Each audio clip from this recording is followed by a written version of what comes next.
Who do you think is the favorite now with Germany out to take it? Well, I think we're watching a Belgium team right now, albeit a Belgium team that made a bunch of changes, and I think there's a lot of people that are looking to them as a real contender. Croatia has stormed through their group stage, and I think it's just a really solid 11. There's really no weaknesses when it comes to that team. And then you're going to have some of your usual suspects, and obviously the surprise and the introspection now that's going on from a Germany perspective is phenomenal. I'm not sure there's a lot of people out there that picked Germany to go out, or certainly Germany to go out in this way, and it is an epic failure considering how great they were, considering the depth that they have, and what they have been over the last not just 4 years, but the last 4 or 8 years in all tournaments, not just the World Cup. So you mentioned this drama that I think people are gravitating to, whether it's the big stars struggling or big stars coming through, or big teams having problems, or smaller teams going through. There seems to be something every single day on the field, off the field. Diego Maradona in the stands. I mean, all this kind of stuff that's going on. It's the gift that keeps on giving, and from a television perspective, it makes it so good because the content is just generated on a continual basis that gives us something to talk about. So I'm glad people are waking up. I'm glad people are watching. Mm-hmm. It's disingenuous for me or anybody else to say that it doesn't matter that the U.S. men's team isn't here. It hurts. It's an incredible failure, and it's a wasted opportunity. But America is a soccer-playing nation. America has a soccer culture, and while the men's team is not here at the World Cup, it doesn't mean that America is not enjoying and at this World Cup. Well, in terms of adopting a squad, we here on this show, Alexi, me and my two on-air compadres, my on-air producer Chris Brockman and Mike Del Tufo, the audio executive of our program, we all drew names out of a hat. All 32 nations, we put it into a hat, and we drew teams and adopted this team. And whoever's team lasts longest in this tournament wins. And I'd like to get your take on who you think is in a better position as we're currently talking here. Okay, Alexi? Okay.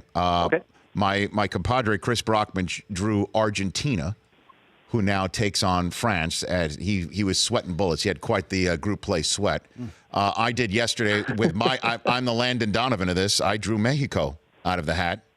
And my buddy Mike Del Tufo chose Japan, which, thanks to the fair play, because they were more civil, they moved on.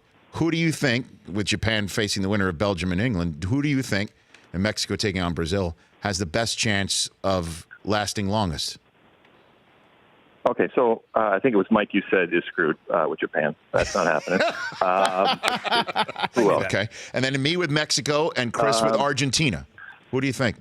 Okay, so and this is where it gets really interesting. So this Argentine hot mess of dysfunction is something that you can't take your eyes off. Kind of like a car crash. But the soccer gods work in mysterious ways. I think this is not a good team. And yet coming up against a France that has yet to play up to their incredible potential, but not in the way that Argentina has flattered to deceive. I still think that France is going to find a way to expose all the weakness and all the dysfunction that Argentina does. So I think you're okay with that one if you have France, but you have Argentina, so I think you're in trouble. And then the other one was what? Mexico. I've got Mexico against Brazil. Oh, you got Mexico. Yeah, I know. Okay, so I think Mexico actually matches up well with Brazil. We were having an argument on set here. I think that Mexico playing against a team that wants the ball and wants possession of the ball, because Mexico doesn't really want the ball. They want a counterattack. And we saw against Sweden a team that sat back, and Mexico didn't know what to do when they were given the ball, and they had to actually play and attack and have most of the possession. So I think it's actually a really good matchup, but they're going to have an absolutely perfect game to get by a Brazil that I think individually is better than them and as a team is better than them, but that doesn't always mean that team wins. So I think the Mexico beating Brazil, you have a better chance. Okay.